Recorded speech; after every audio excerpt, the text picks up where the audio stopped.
Beyond the Golden Gate Bridge awaits glorious Marin County, home to sweeping vistas, diverse cultures, and inspiring causes.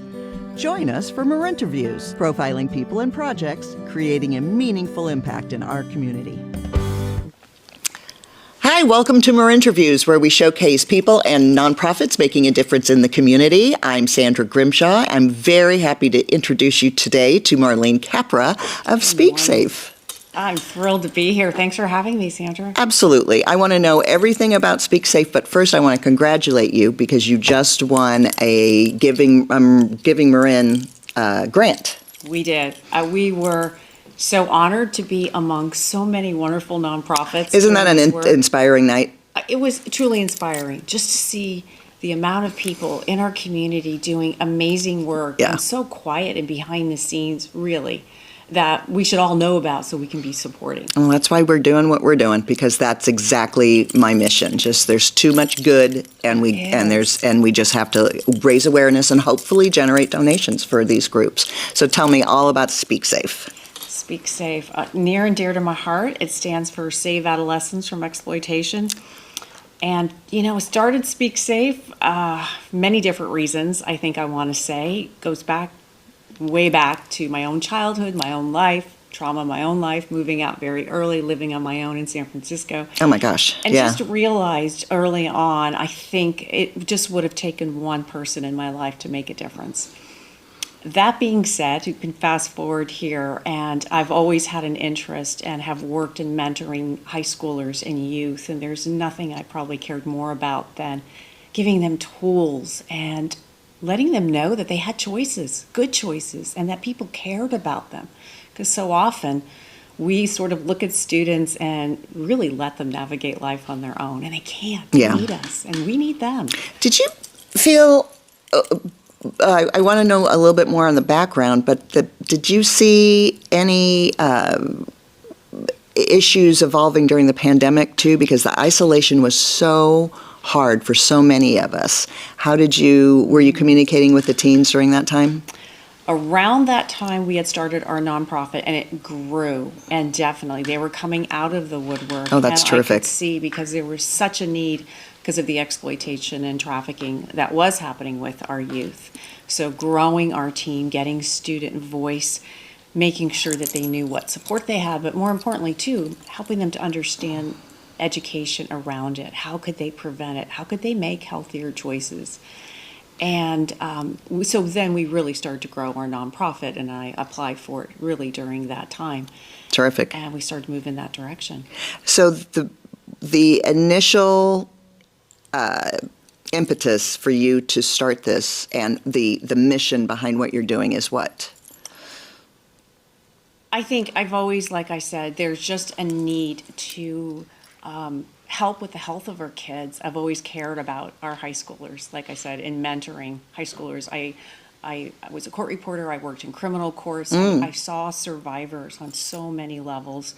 So being able to think about it was so hard to rebuild someone's life. I want to be able to prevent. How do we do that? So rebuilding after perhaps they made a wrong choice, a bad path? And not necessarily them, after they were victimized, after they were groomed, after vulnerabilities in their own life, which are good vulnerabilities to be loved and connected, were actually used against them, and they were exploited.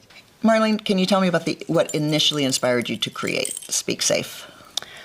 I really think it was my desire to help other youth, help other students that were navigating life alone, all ages.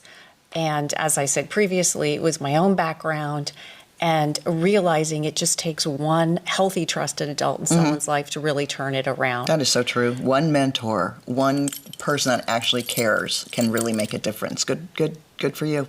And around 2016, I saw here in Marin County, there was an increase of human trafficking in our own county. A grand jury wanted us to look into it at that time. And I remember wanting to get to every youth that I could. And I actually tons of trainings on prevention education, was part of an organization that co-authored the bill that was signed into effect in wonderful. 2018, which made Okay. it law in California that now schools have to be trained on prevention of exploitation and human trafficking of our youth. And students have to receive a curriculum and info, and also parents need to be educated because we need to be empowering them.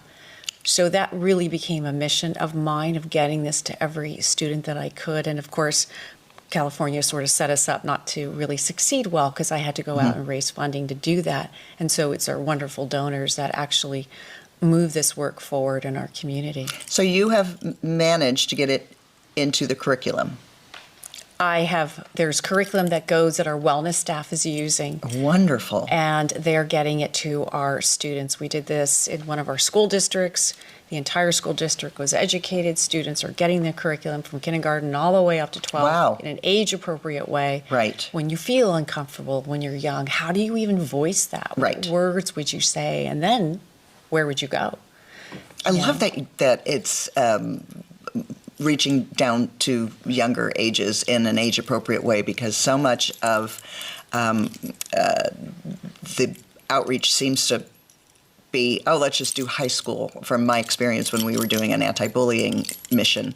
And you feel like, especially that it all changed with the cell phones. And so between online bullying, but the warning signs, being able to teach people the warning signs of being potentially trafficked, I think is very important, because, I don't know how aware some of these youths are. By the time we get to middle school, many youth have been exploited. Oh, my And goodness. I think it's really re-educating our entire goodness. community on what really is human trafficking. And I got to tell you, since 2018, the platform and how it's changed so much. And what it once looked like does not look like that anymore. People associate it with that movie Taken. And Right. although it can happen that way, Right. and I'm not saying it doesn't, Right. I am saying that is not what we see happening the majority of the time. And so to realize that exploitation in our schools is probably in most of our zip codes here, and that we need to understand what it looks like. It can be right in front of us, and we just need to be aware of it and have conversations. Are there warning signs? Are there things you primarily have been able to identify? First off, please look for these signs before it probably goes any deeper. There are red flags to look for, and that's probably after something's happened, which is probably not what you want to do. You want to have that conversation to prevent. But let's say you just want those red flags of what to look for. And I would say it's not a concise list. Okay. It's so many things you could look for. But some of the things you could look for are, relationships with an older trusted adult. What is that relationship? Start to ask questions. Maybe an older person that they're in an intimate partner relationship with. Or maybe there's some type of new peer in a young person's life, and there's peer recruitment. Maybe there's Interesting. signs Okay. of maybe substance abuse or mental health issues, maybe missing school occasionally, and So you this connect doesn't the have dots. to be a stranger. Oh, the majority of times. Oh it's my not. goodness. Okay, so I am It's just, usually you're someone, educating me yeah. to this. You feel like, I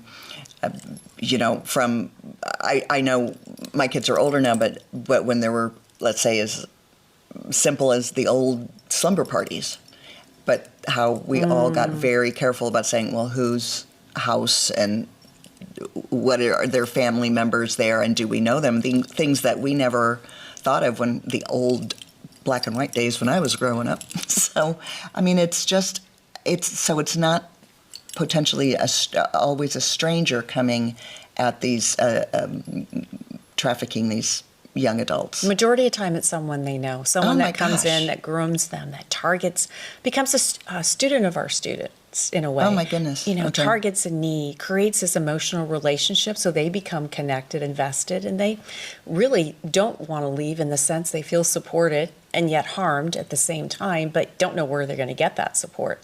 And they stay isolated and really full of shame and guilt in this relationship and won't say anything at that point. And many times we say, well, why don't youth come forward? Yeah. They're not, being physically bound for the most part. Okay. Usually they're not, although that can happen, but for the most part they're not. But it's because they're so trauma bonded in that situation, full of shame or guilt, or many times they don't even realize that they are being preyed upon, to be honest with you, because Right. of the lack of education, which is why when we educate, it's amazing how many students will come forward or family members will come forward, which is great because we're creating awareness, and then they're able to receive support, and we're able to connect them with our partners. And that has been a really fulfilling part of it as well.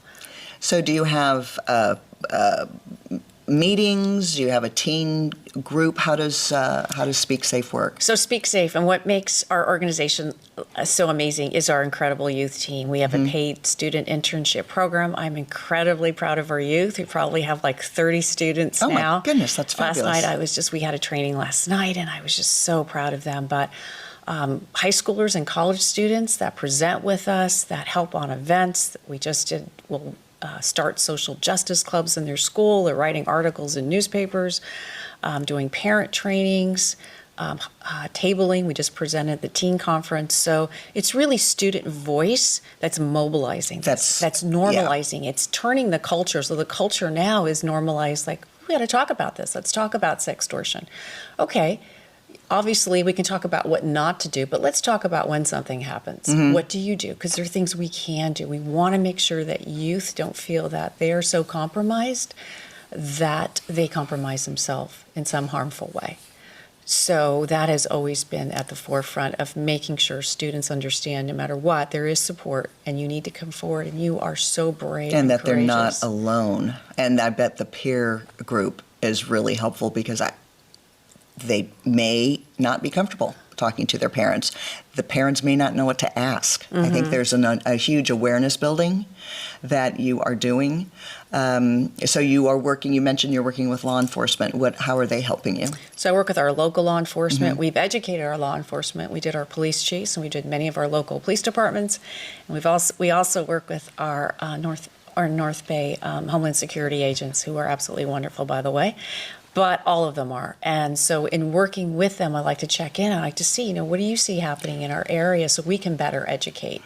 I do, and I let them know, students are coming forward, what I'm seeing, and parents that are coming forward, because we want to be able to better address what we see happening. And these partnerships together and this collaboration really helps us be more effective. It also helps our students understand we need to work with our community members, regardless of where we are on different opinions, on different topics. We can all agree on the health of our kids. So let's figure out that commonality and how do we address it. And is there any kind of a economic breakdown, or is it pretty, it infiltrates every economic community?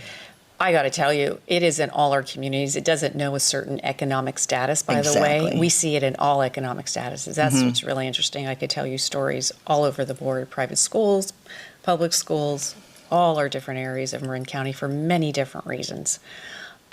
We do know that boys are being trafficked at a higher percentage now. Oh, my goodness. Our LGBTQ community as well. And we know that youth that from our Black and Brown community are also exploited a little higher percentage.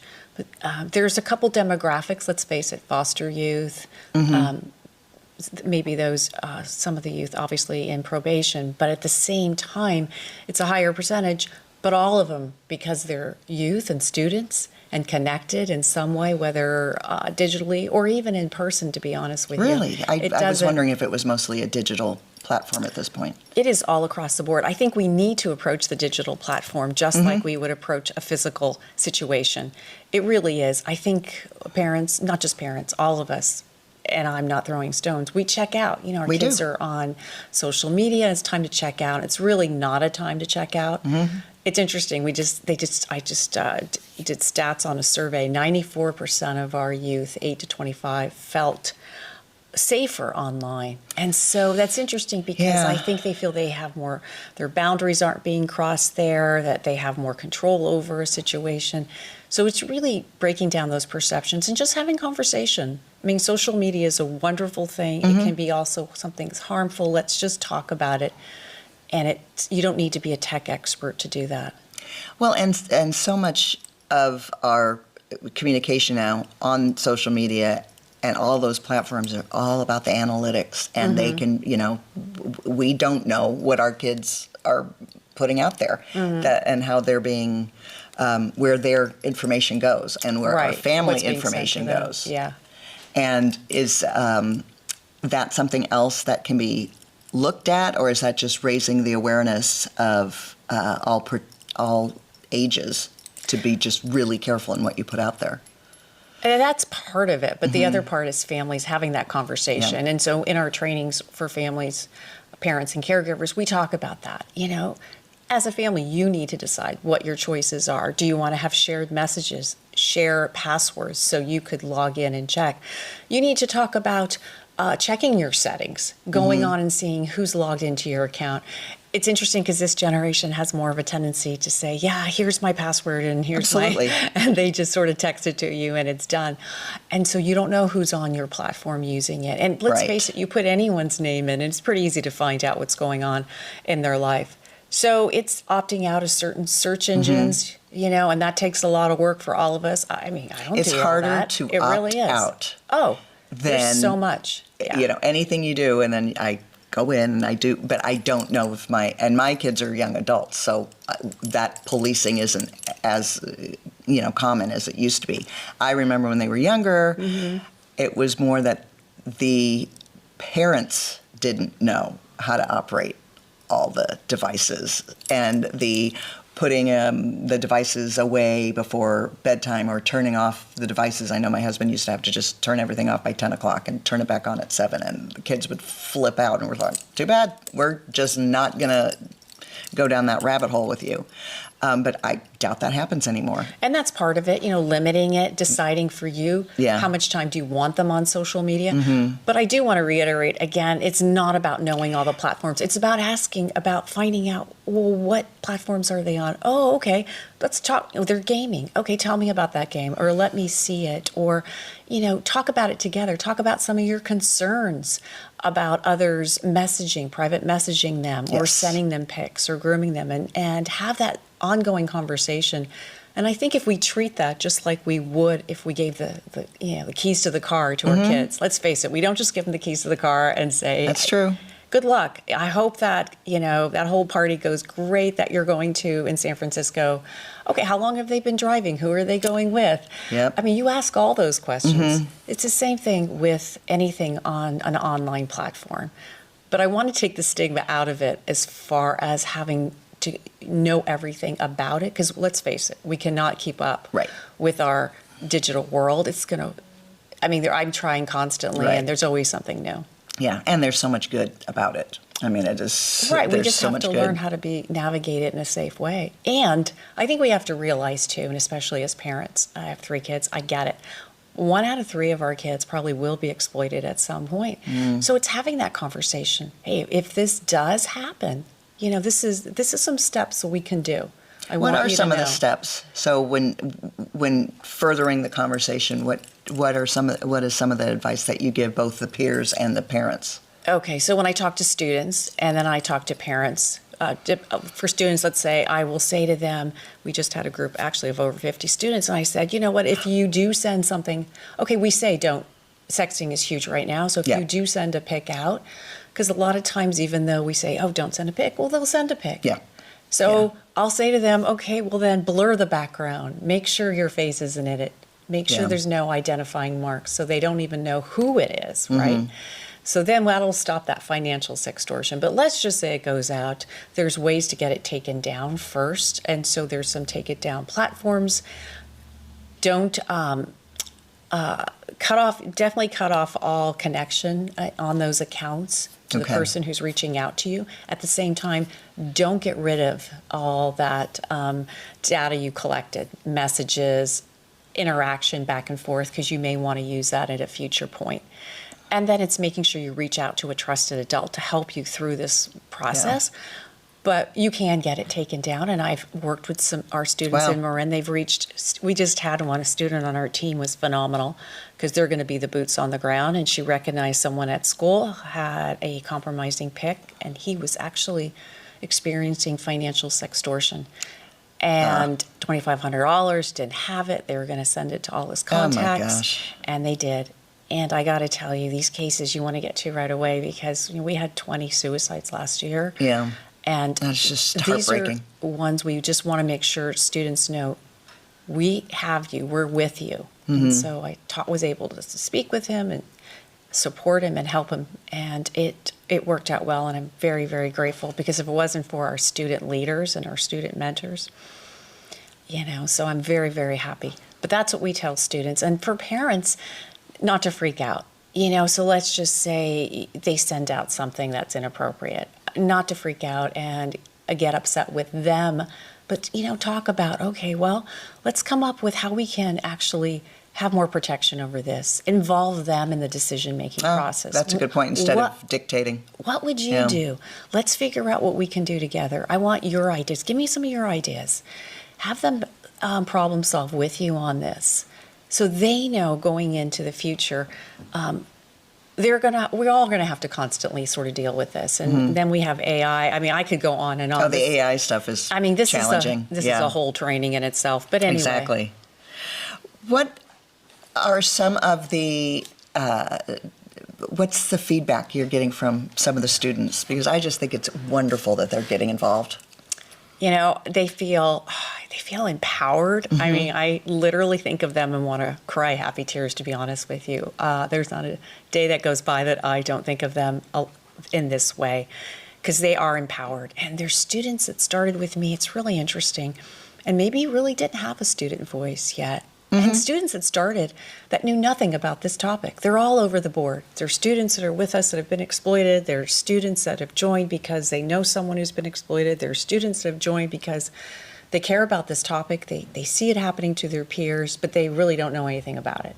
But they just want the information, which is terrific. And to see how they've all grown and come along. And my first group has graduated from college, and now I have great. so many groups that are filtering through. It is like a family. It speaks. Are they carrying the message into college? A lot of them are changing their major. I have one that's changed to cybersecurity, another one wonderful. that was neurosciences, and she was so interested in the work we did and how that fed into that, and wanting to be able to be, to work with trauma survivors. And there's just, nursing field, and it's really interesting, or more law enforcement or mental health. Yeah, which is really important. And the law enforcement, are they, do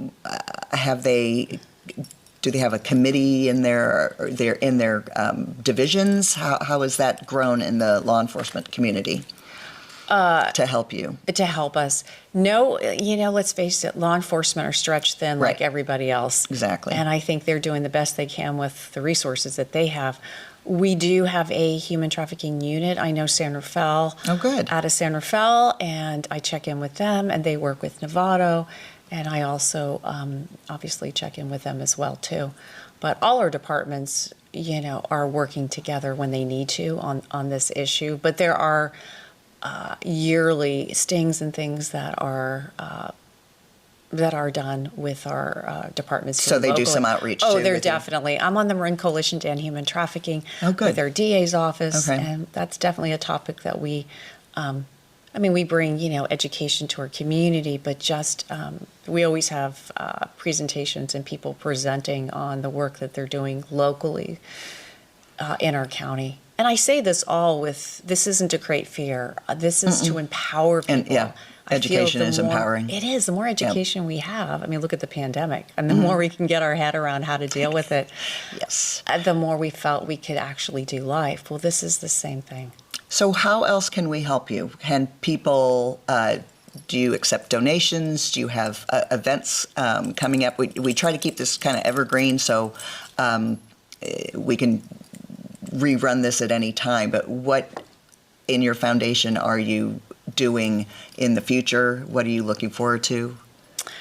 Right now we're winding down because it's the end of the school year, but when I say winding down, we just did a training last night for our community violence solutions, but we're doing, I'm just thinking, We have our a wellness team up in Nevada. We'll be educating next week. And then we have a lot of Rotary presentations. If people want to join those, the Nevada Rotary, the Santa Fe Rotary, the one in Chinatown Rotary as well. So you have a very active public speaking calendar. Yeah, we're also speaking for Seroptimus at their conference. And so we have that on the books as well, too. So we have that. And then as far as supporting our organization, really going on to SpeakSAFE.org. Okay. And there's a way that individuals can donate toward the work. And it all goes, our funds have always all gone to for the student interns and building our student interns, because I felt like that was the most important piece. If we don't have students, we are not effective. Okay. Student voice. And the other piece is being able to bring this into our schools. So our schools are getting educated this way. Our parents are getting educated this way. We presented at the Marin Teen Conference. We had 200 girls there. So that's such a wonderful conference. That's terrific. You're really getting the word out. That's terrific. Yeah. So donations go toward education, awareness, and the internship program?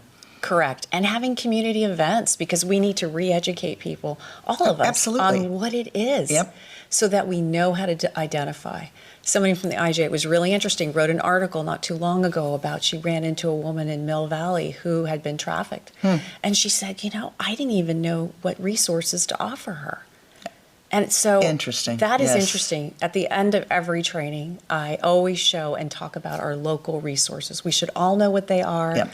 And if we hear of someone that needs some type of support, we know how to refer out. It's the National Human Trafficking Hotline, and they are a 24/7 anonymous hotline. So let's just say you see something on the street and you see something and you think that doesn't look quite right. Yeah. You text it. You'll text this number and please reach out to me and I will give you the numbers to all these resources and answer any questions anyone has. But you text that number, and what they do is they contact our local law enforcement and they look into it. So first off, that's one resource. Another is if they're looking for, let's say exploitation is happening. We have our Marin County Children and Family Services. We have our Health and Human Services wellness support. There's tons of information on our Marin County Health and Human Services. We also have our Community Violence Solution and Center for Domestic Peace. That being said, I also have a connection through wonderful partners for aftercare. So being able, and I have connected many of our youth to aftercare, which has been wonderful. So because those after school hours can get long, and I can only imagine that might be a time where certain activities or certain information happens, right? Or outreach happens. And so reaching out, we have mentor services for students. We have mentor services for parents, by the way, as well. So if you reach out to me on our website and want to know more about those support services in our area and let me know specifically what the need is, then I will definitely send that off to those that are interested. Also, by the way, if you have any questions, want to know about any upcoming awareness events, because it's really becoming more informed about the topic, and so everyone's empowered. Well, that's what you're doing. You're raising awareness and empowering people, and I just think it's fabulous that you have the student involvement. I'm particularly intrigued by the mixed messaging that happens when you have celebrities that are so open with sharing their sexuality, especially things like those private sites, the OnlyFans sites, how the message could get just confusing for these teen girls if they admire certain people and they see that happening, how that must play with them. Are you seeing that enter your peer groups? On all platforms, OnlyFans definitely, but on all platforms. And I have to say, it does definitely, those in some type of, position of authority, or those that our youth are looking up to, whether it's in sports or movies or music or whatever, definitely they want to emulate. But also the fact that anything on social media makes it look like it's just so wonderful. Yeah. And that I don't know, the person in the pic is having such an incredible time. And I got to tell you, it's usually the opposite. Right. Because I've seen pics of that were generated of youth trying to look like they're having a fabulous time because they have a site on OnlyFans, and that's the way a lot of our youth are being exploited or trafficked, and they have these compromising pics, and subscribers will subscribe, and every month they have to really get more compromising. And I see a lot of that youth trying to make money and think it's a way to make a fast buck.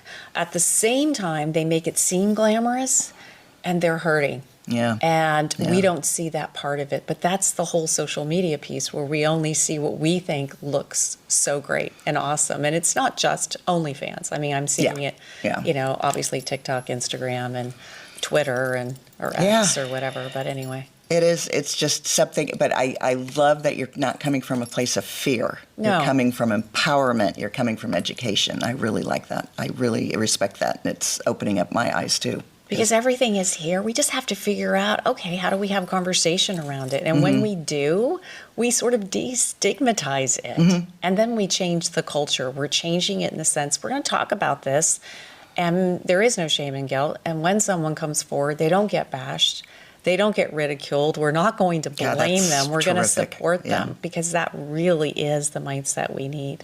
That they feel included and they can talk. And brave. They're very brave. This has to be a safe space. We have to create those safe spaces. Yeah, I agree. Well, thank you again for everything you're doing. Thanks for having me. Absolutely. I'm thrilled. And we will be back with another episode soon. Thank you very much.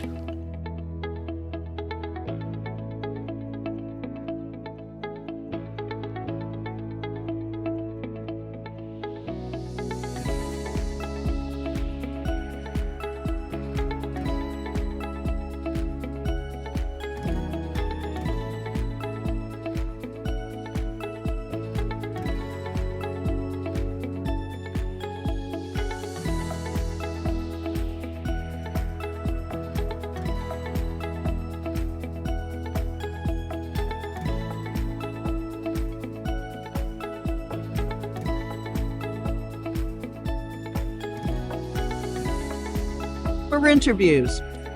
Produced in partnership with Marin Arts, Marin Link, Truce, and D2ISF. Please join us on our mission.